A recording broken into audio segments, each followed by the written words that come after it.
terceiro dia de Connecting Europe Express, o comboio que tenta promover este meio de transporte, uma iniciativa da Comissão Europeia que vai passar por grande parte dos países da União.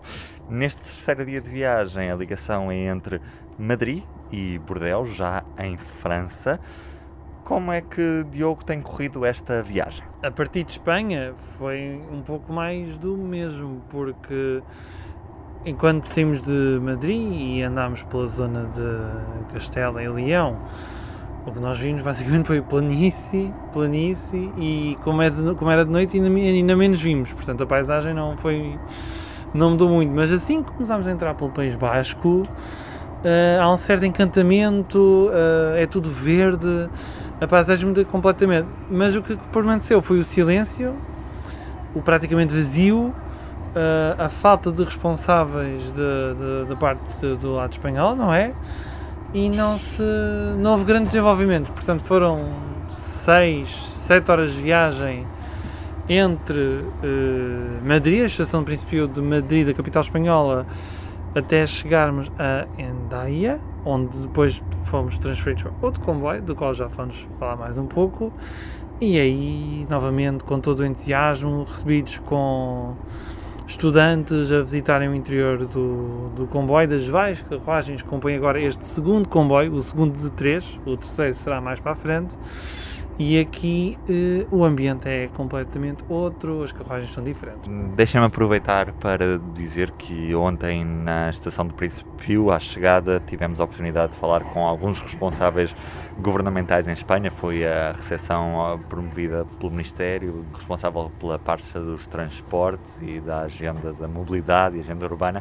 Falámos com a Secretária de Estado, com a pasta dos transportes, Isabel Prado de Vera, uma galega que já esteve à frente da ADIF, o gestor de infraestruturas do lado espanhol. Vamos a ver um certo. Desde marzo de 2019 dejó de haber una conexión internacional ferroviaria entre Madrid y Lisboa, con lo cual Madrid, Lisboa, Atenas y Tallinn son las únicas 4 capitales del continente que no tienen conexiones ferroviarias internacionales. Mi pregunta es, ¿qué piensa el gobierno español hacer para reanudar esta conexión?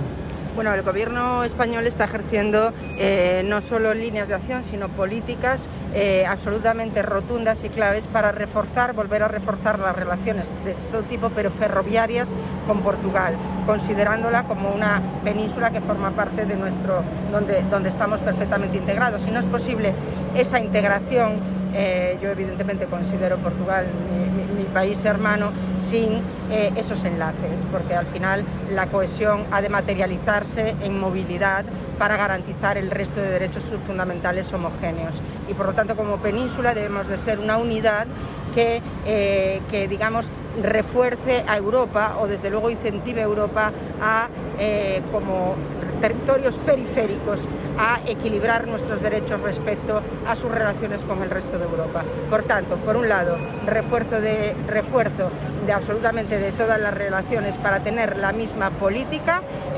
Ya se han firmado convenios entre el administrador de infraestructuras y el administrador portugués, el español y el portugués, un seguimiento que ya está programado a todos los niveles políticos y técnicos, porque es muy importante esa coordinación en las actuaciones que vamos a realizar para darles esa continuidad, y la planificación en cuanto a esa interoperabilidad primero ha de ser de Portugal y España para poder, digamos, reforzarla o reivindicarla con fuerza en el resto de Europa.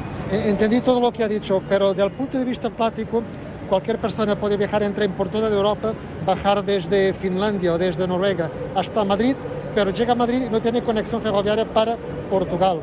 Y a corto plazo, ¿qué es lo que está previsto para que haya conexión? Se están trabajando las infraestructuras, tanto desde nuestro punto de vista hemos recuperado toda aquella parálisis que hubo de la conexión con Extremadura, con Salamanca, Fuentes de Oñoro, ¿no? Salamanca, Fuentes de Oñoro, la electrificación, y por supuesto el eje atlántico, el eje vertebrador absolutamente único y coherente y congruente en todo el eje, atraviese Galicia o atraviese Portugal. Por lo tanto, esa coordinación de infraestructuras es básica y se está haciendo, es decir, la planificación de actuaciones ha de ser única, porque si no entraríamos en discontinuidades que no harían posible eso. Segundo, hay que estudiar ese valor simbólico al que te referías, en el sentido de que efectivamente no hay una conexión. La conexión que podría haber ahora es verdad que es poco atractiva. Es poco atractiva por los tiempos de viaje, por el estado todavía de la infraestructura, etcétera. Podemos valorar la posibilidad de recuperar entre el gobierno español y nosotros por lo menos el simbolismo de la necesidad de esa unión, pero que no será efectiva ni atractiva ni reportará ese valor añadido hasta que digamos, la infraestructura y los servicios sean atractivos a nuestras personas, que es a los que nos debemos para poder producir esas sinergias. Por lo tanto, hablamos de dos planos distintos. Una, la prioridad absoluta de la unión competitiva y de la infraestructura en frecuencias, servicios, es decir, toda la movilidad entendida en su conjunto, y en segundo lugar estudiar ese simbolismo de la unión Madrid-Lisboa, que debería seguir existiendo, aunque sean unas condiciones que ahora mismo iban a ser poco competitivas. Voltando ao comboio, na viagem que estamos a fazer até Bordeaux, França, Carlos, este é um comboio muito diferente daquele que vimos, em primeiro lugar porque estávamos num talgo único, muito uniforme, e aqui não, temos várias companhias ferroviárias a disponibilizar o seu material circulante, as suas carruagens. O que é que podemos ver neste comboio? Vamos descrever de facto este comboio, que é surpreendente, mas eu gostaria de dar nota da sensação à chegada a Irún e Andaia do comboio do qual nos acabámos de despedir, a composição Talgo, em que, através das janelas, vi duas grandes estações que são uma pálida imagem daquilo que já foram noutros tempos. Eu conheci Irún e Andaia cheias de comboios, com comboios internacionais que cruzavam a fronteira várias vezes por dia, com formação de comboios de mercadorias, com muitos passageiros, com muito movimento, e o que assisti no fecho de linhas de Irún e de Andaia foi uma enorme desolação.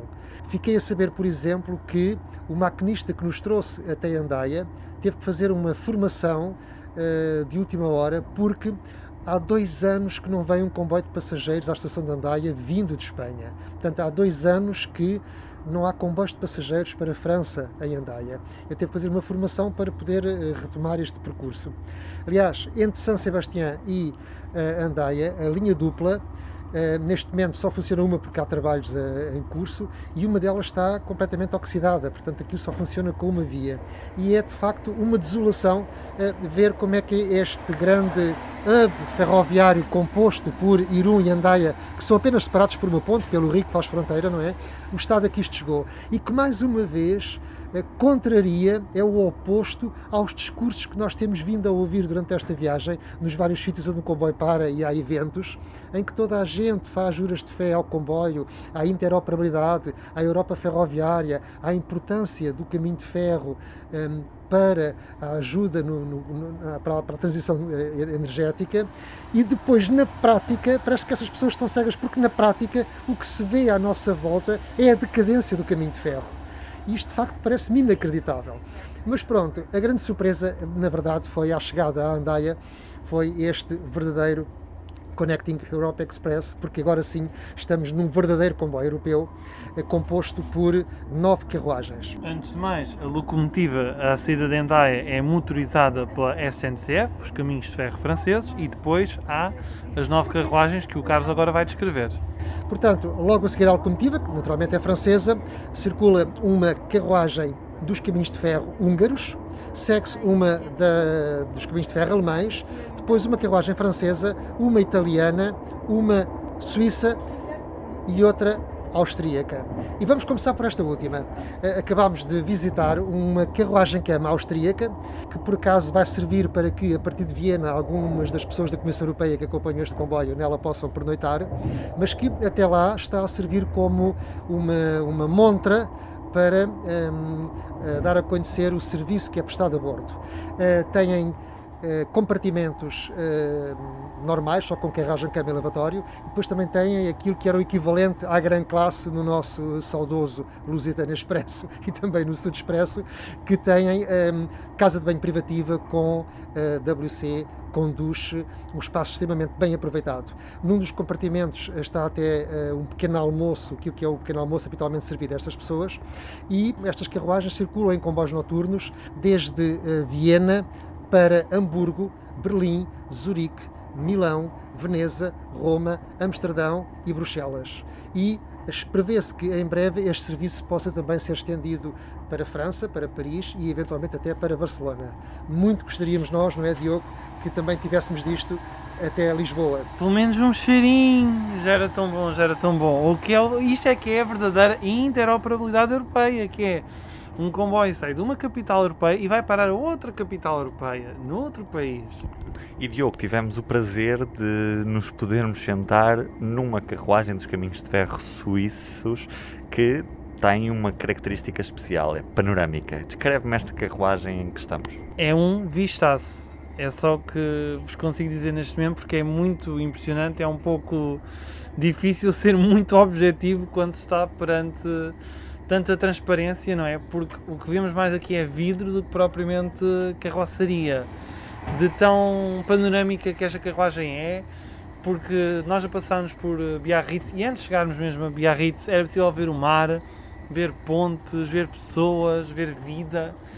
E tudo com o máximo conforto, há tomadas em todos os lugares, ao contrário do que acontecia em Portugal e em Espanha nas carruagens da tal, há tomadas em todos os lugares, há muito espaço onde pôr as malas atrás dos bancos, por exemplo, há mesas em todos os lugares, até mesmo nos conjuntos de 4 assentos, é verdadeiramente impressionante. Carlos? Só para acrescentar que, sendo uma carruagem suíça, faz jus dos caminhos de ferro suíços porque é de uma grande suavidade no seu andamento. Isto desliza, mal se sente, podemos escrever quase que como se estivéssemos parados em casa.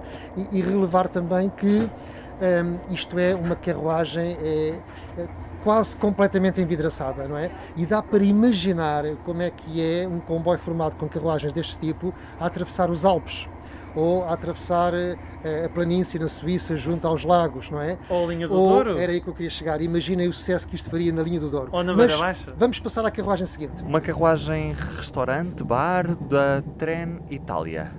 Sim, portanto, é uma carruagem restaurante dos caminhos de ferro italianos, que é composta por 3 partes. Há uma parte bar, com lugares sentados voltados para a janela, com uma pequena barra em frente onde as pessoas podem ir tomar uma bebida e contemplar a paisagem.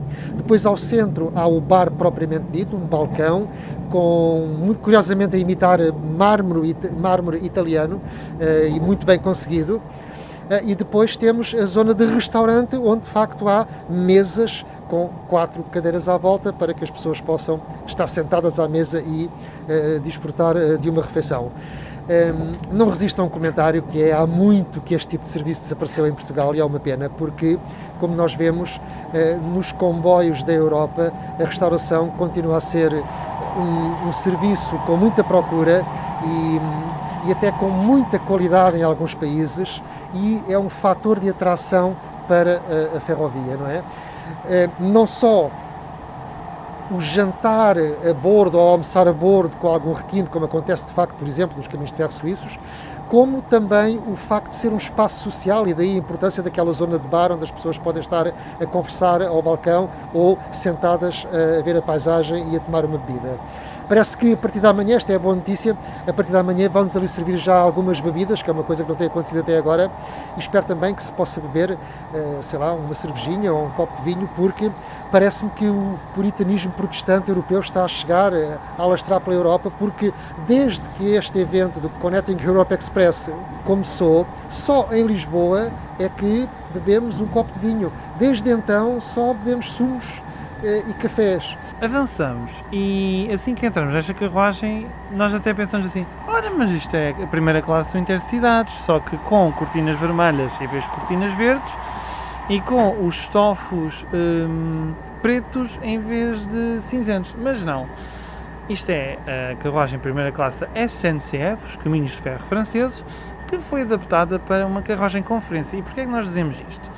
Porque quando entramos há aqui alguns conjuntos de bancos, mas logo no terceiro, quarto conjunto há um monitor relativamente grande, que é um computador que serve para mostrar apresentações que possam estar a ser feitas na mesa de reuniões, que tem quase 2 dezenas de lugares. Outro pormenor também interessante é que há uma alcatifa no chão, em vez de todo o piso ser cinzento e como que plástico. As Corel que circulam nos nossos intercidades foram inspiradas nestas carruagens da SNCF. Já agora, recordei-me, ao assistir a uma conferência que está a decorrer na outra metade desta carruagem, as boas condições que este material tem para eventos deste tipo. E agora que em Portugal se começa a recuperar material, se começa quase a entrar em velocidade de cruzeiro no que diz respeito à gestão da frota de material circulante, era interessante que a CP também pusesse nos carris algum material com condições para este tipo de eventos, porque desde as reuniões de quadros de empresas, reuniões até inclusivamente familiares, privadas, inclusivamente reuniões ao nível político, é possível usar o comboio para fazer esse tipo de eventos. Aliás, há uma ideia que eu defendo há muito tempo, acho que é a altura de fazer-se um Conselho de Ministros num comboio. E nós este ano estamos no Ano Europeu do Transporte Ferroviário. Quem sabe para anunciar algum investimento na CP. Estamos nas últimas 2 carruagens, neste momento numa carruagem de passageiros da alemã Deutsche Bahn. Uma carruagem que chama logo a atenção pelo grande espaço que dedica às bicicletas. Há toda uma zona, eu diria que isto ocupa quase 1/3 da carruagem, com espaço para que as pessoas possam colocar aqui bicicletas, e depois temos a zona dos assentos, que são muito confortáveis, de cor azul, e é também uma carruagem que já tivemos a oportunidade de experimentar, tem também uma grande suavidade no andamento. É óbvio que isto depende também da infraestrutura, é um facto, mas dá para ver a diferença e há claramente carruagens que são muito mais confortáveis do que outras. Por último, uma carruagem da transportadora húngara. O exemplo de como transformar uma carruagem furgão, que seria uma vulgar carruagem de mercadorias, numa exposição móvel que mostra a importância do comboio no seu ano europeu, que mostra a importância do comboio no ano europeu do transporte ferroviário. Nós reparamos na exposição que vai do passado até ao futuro, vai até uma certa tentativa de mostrar como será o comboio em 2035, mas nós reparamos que aqui há uma parte, quando nos pedem para ver quais é que são os projetos de infraestrutura para a redução das emissões, ou seja, quais são as obras que estão a ser feitas na rede ferroviária europeia, e logo no início fala na construção do troço Évora-Caia até à fronteira espanhola, e depois fala na ligação entre o porto de Sines e Elvas. Em Elvas, que outrora se cantava Badajoz à vista, em Espanha, Elvas agora, pelos vistos, faz parte de Espanha. Isto porque diz que Elvas está em Espanha e não em Portugal. Ora, isto vai ser exibido em toda a Europa, em pelo menos 24 países. Se calhar... Vai ser em 26 países e, portanto, as pessoas que visitarem esta exposição vão ser confrontados com uma informação que diz que Elvas é em Espanha, não é em Portugal. Enfim, em jeito de resumo, isto é um comboio efetivamente muito heterogéneo, porque tem carruagens da Hungria, da Alemanha, de França, de Itália, da Suíça e de Áustria. Importante referir também que estas carruagens têm sempre um mapa da rede ferroviária de cada país, que é uma informação muito importante para o passageiro, para o cliente, e que não acontece nos comboios portugueses. É certo que a nossa rede é pequenina, mas se calhar há pessoas que não sabem até onde é que o comboio vai, e a maior parte dos portugueses que tenham, digamos, uma atitude mais distante em relação à ferrovia em Portugal, sabem que há uma linha de Lisboa ao Porto e pouco mais. E, portanto, era importante que houvesse também um mapa com todas as linhas ferroviárias onde há serviço de passageiros em Portugal. Enfim, isto não me surpreende muito porque eu sei que há quadros na IP e até na CP que, infelizmente, não conhecem também a rede, mas enfim.